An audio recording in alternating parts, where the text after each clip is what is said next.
కావాలనే మీ కలను నెరవేర్చుకోండి. సంప్రదించండి హెగ్డే ఫెర్టిలిటీ, హైదరాబాద్, తెలంగాణ. నమస్తే, వెల్కమ్ టు ఐ డ్రీమ్ మన ఆయుర్వేదం. ఈసారి మోకాళ్ళ నొప్పుల గురించి మంచి చిట్కాలు చెప్పడానికి, చిట్కాల పేరు వినంగానే మన సీనియర్ మోస్ట్ ఆయుర్వేదం డాక్టర్ మధుసూదన శర్మ గారు మనతో పాటు ఉన్నారు. ఆయన ఈసారి ఎటువంటి చిట్కాలతో వచ్చారో అడిగి తెలుసుకుందాం. నమస్తే సార్, ఎలా ఉన్నారు సార్? సార్ నేను బాగున్నాను సార్. సార్, మోకాళ్ళ నొప్పులు ఒకప్పుడు అంటే పెద్దవాళ్ళకు వచ్చేవనే వాళ్ళు, ఈ మధ్య పిల్లలకు కూడా కాల్షియం సరిగ్గా లేక కానీ మోకాళ్ళ నొప్పులు వస్తున్నాయి. మరి వాళ్ళకి మీరు ఈసారి ఇచ్చే మంచి చిట్కాలు ఎలా ఉన్నాయి, మాకు ఒకసారి చూపించారు? తప్పకుండా. ఇంతకుముందు మంచి మంచి వీడియోస్ చేసాము, అది వాడేసేసి దానివల్ల మంచి ప్రయోజనం పొంది మనకు ఫీడ్బ్యాక్ కూడా ఇచ్చారమ్మా. ఇంతకుముందు ఆ విషయం కూడా మనం మాట్లాడుకున్నాం. అలాంటిది ఇప్పుడు మరొక మంచి ఫార్ములా చెప్తానమ్మా మోకాళ్ళ నొప్పులకి. చాలా మందికి ఈ ఫార్ములా గురించి ఐడియా ఉంటుంది కానీ ఎలా పద్ధతి ప్రకారం తయారు చేసుకుని వాడుకోవాలో తెలియదు. అదేంటంటే చింతగింజలమ్మా. అవునా? మీకు చాలా మందికి ఆశ్చర్యం అవుతుంది. సార్, చింతగింజల్ని వాడటం అనేది ఫస్ట్ టైం వింటున్నాం సార్. అవునమ్మా.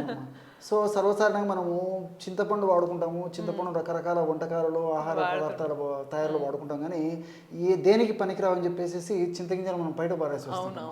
కానీ ప్రకృతి చింతగింజల్లో కూడా అత్యధికమైనటువంటి అపారమైనటువంటి ఔషధ గుణాలను నిక్షిప్తీకరించి మనకు ప్రసాదించడం జరిగిందమ్మా.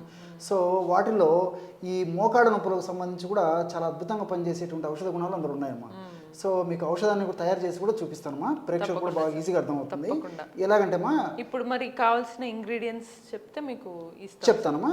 ఒక వెజిల్ పాత్ర తీసుకోవాలమ్మా, వేడి చేయాలి. ఇలాంటి ఖాళీ పాత్ర ఒకటి తీసేసుకొని ఇందులో 50 ml పాలు తీసుకోవాలమ్మా. 50 ml పాలు. సో పచ్చి పాలమ్మా, మనం కాస్తాం తర్వాత 50 ml ఈ విధంగా పాలు తీసుకోవాలి. 50 ml పాలు తీసుకున్న తర్వాత 50 ml నీళ్లు తీసుకోవాలమ్మా. సో 50 ml పాలు, 50 ml నీళ్లు అమ్మా. ఇందులో చింతగింజల పొడమ్మా, ఏదైతే ఇప్పుడు మనం చెప్పుకున్నామో ఆ యొక్క పౌడరు, ఈ చింతగింజల పొడి ఒక 2.5 grams అమ్మా, అంటే ఒక అర టీ స్పూన్ అర టీ స్పూను చింతగింజల పొడి ఇందులో వేసేయాలి. అదేవిధంగా బెల్లం బెల్లం మనకందరికి తెలిసినటువంటిదమ్మా. బెల్లము తాటి బెల్లం అయినా వాడుకోవచ్చు, లేకపోతే మామూలు బెల్లమైనా వాడుకోవచ్చు అమ్మా. సో తాటి బెల్లం అయితే మరీ మంచిది. తాటి బెల్లం దొరకనటువంటి పక్షంలో మామూలు బెల్లమైనా వాడుకోవచ్చు అమ్మా. ఇప్పుడు ఏం చేసామమ్మా, 50 ml మిల్క్ తీసుకున్నాము. 50 ml మిల్క్లో 50 ml వాటర్ కలిపాము. ఈ 50 ml వాటర్ కలిపిన తర్వాత ఇందులో అర టీ స్పూను చింతగింజల పొడి కలిపాము. అదేవిధంగా ఒక చెంచా లేదా ఒక టీ స్పూను బెల్లం పొడి కలిపాము. సో ఇదంతా బాగా కలిపిన తర్వాత పొయ్యి మీద పెట్టేసేసి వేడి చేయాలమ్మా. ఇక్కడ మరొకటి కూడా చెప్తాను చూడమ్మా, ఇక్కడ ఈ బెల్లం కరిగే లోపల 2 విషయాలు కూడా చెప్తాను నేను. సో ఏంటంటమ్మా, ఇప్పుడు చింతగింజల పొడి తయారు చేసుకోవడం అయితే సులువు, కానీ అందరికీ సాధ్యం కాకపోవచ్చమ్మా. సో మనసుంటే మార్గం ఉంది. ఇప్పుడు బాగా తయారు చేసినటువంటి చింతగింజల పొడి కూడా మనకు మార్కెట్లో దొరుకుతుందమ్మా, కష్టపడక్కర్లేదమ్మా.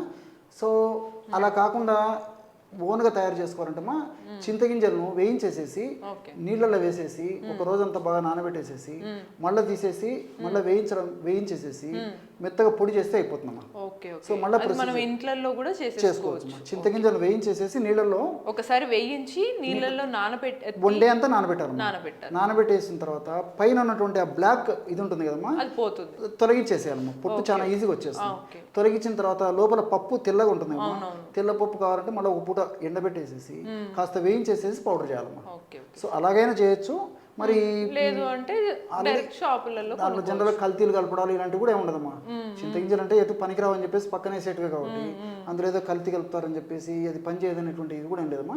ఫ్రెష్గా తయారు చేసినది మనం కొంచెం విచారించి తెచ్చుకుంటే సరిపోతుంది. సో ఆ విధంగా చింతగింజల పొడి ఏ పద్ధతిలో మనం తయారు చేసుకోవడం కానీ మార్కెట్లో తెచ్చుకోవడం కానీ చేయాలమ్మా.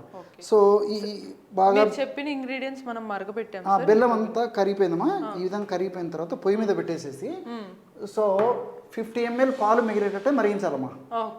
సో 50 ml పాలు, 50 ml నీళ్ళు ఉంటాయి కదా, పాలు వరకే మిగిలేలాగా మనం మరగబెట్టాం సార్. వెరీ గుడ్, గ్లాస్ లో పోయమంటారు. ఓకేమ్మా. సో 50 ml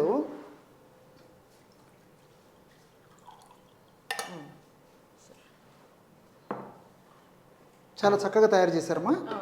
ఎగ్జాక్ట్లీ ఔషధం ఎలాగ తయారు కావాలో అలా తయారైందమ్మా.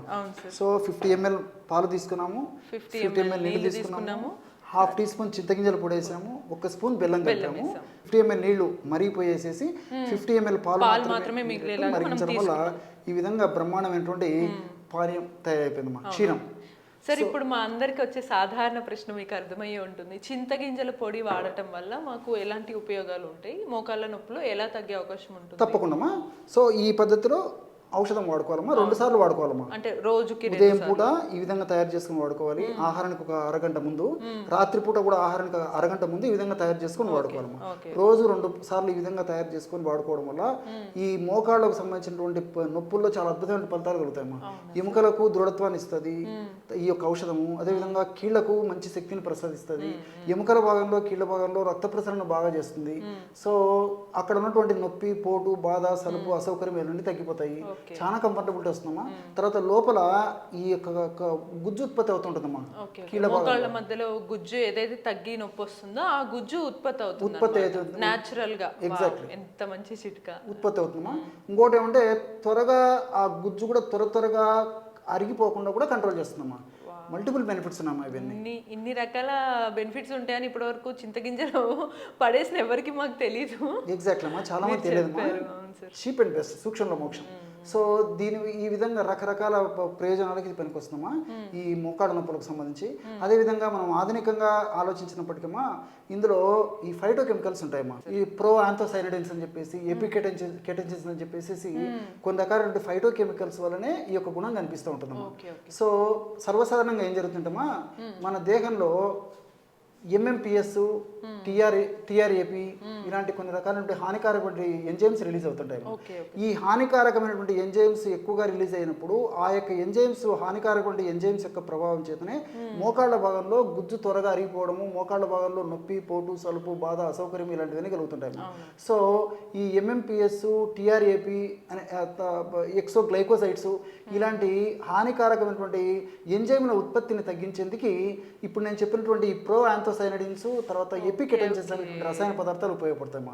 సో దీని వెనక సైన్స్ కూడా ఉందమ్మా. అవునవును, అంటే కేవలం కళ్ళ ముందు కనిపించే చిట్కాలు ఉంటాయి కానీ వెనకాల వీటి సైన్స్ వల్ల ఎంత ఉపయోగం ఉంటుంది, మళ్ళీ సైడ్ ఎఫెక్ట్స్ ఉండవు మనకి. ఎంత అందుకే పెద్దల మాట సద్దిమూట అని చెప్పేసి మన వాళ్ళు సూక్ష్మంగా చెప్పారమ్మా మన పెద్దలు. దీని వెనక ఇంత సైన్స్ ఉందమ్మా. కాబట్టి ఇది దీర్ఘకాలం పాటు వాడినప్పటికీ అన్ని మనకు సైడ్ బెనిఫిట్స్ ఉంటాయి. ఎలాంటి సైడ్ ఎఫెక్ట్స్ పిల్లవాళ్ళు, పెద్దలు అందరూ వాడుకోవచ్చమ్మా. చిన్నపిల్లలు అయితే వాళ్ళకు వయస్సును బట్టి, శరీర తత్వాన్ని బట్టి, వాళ్ళకు వెయిట్ ని బట్టి ఇందులో సగం డోస్ వాడుకుంటే సరిపోతుంది. పెద్దవాళ్ళందరూ ఈ విధంగా వాడుకోవచ్చు. సగం డోస్ కానీ లేదా ఒక పూట వాడచ్చు. ఎగ్జాక్ట్లీ, అది కూడా అమ్మా. ఒక పూట వాడుకోవచ్చు, లేకపోతే సగం డోసు, ఒక పూట వాడిన సగం డోస్ అయితే వాడితే సరిపోతుంది.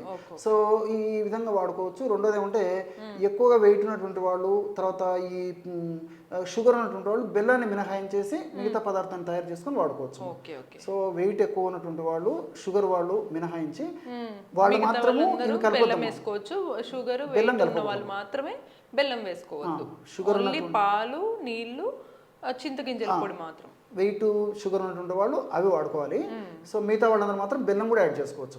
సో బెల్లంలో కూడా అనేక రకాల పోషకాంశాలు ఉన్నాము.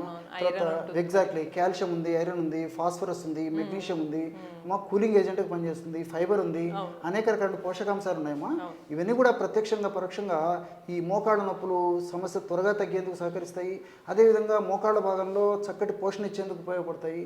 మోకాళ్ళ భాగంలో గుజ్జు త్వరగా అరిగిపోకుండా ఉండేందుకు ఉపయోగపడతాయి. ఈ విధంగా మల్టిపుల్ బెనిఫిట్స్ కూడా బెల్లంలో ఉన్నాయమ్మా. కాబట్టి అవసరాన్ని బట్టి మరి షుగర్ పేషెంట్స్, తర్వాత ఈ వెయిట్ ఉన్నటువంటి వాళ్ళు కాకుండా మిగతా వాళ్ళందరూ కూడా బెల్లాన్ని కూడా కలుపుకోవడం వల్ల మల్టిపుల్ బెనిఫిట్స్ కూడా వస్తాయమ్మా. అద్భుతం సార్. సో చూసారు కదా, మోకాళ్ళ నొప్పులకి మీరు ఎక్కడ ఎప్పుడు చూసుండరు, అంత సింపుల్ చిట్కా అనమాట. ఇంట్లోనే రెగ్యులర్గా మనకి ఇంట్లో పాలు ఉంటాయి, నీళ్ళు ఉంటాయి, బెల్లం కూడా ఉంటుంది. కేవలం చింతగింజల పొడి ఒక్కసారి చేసి పెట్టుకుంటే మీ మోకాళ్ళ నొప్పులు అనేవి మటుమాయం. ఇటువంటి మరిన్ని సింపుల్ చిట్కాల కోసం కీప్ వాచింగ్ మన ఆయుర్వేదం.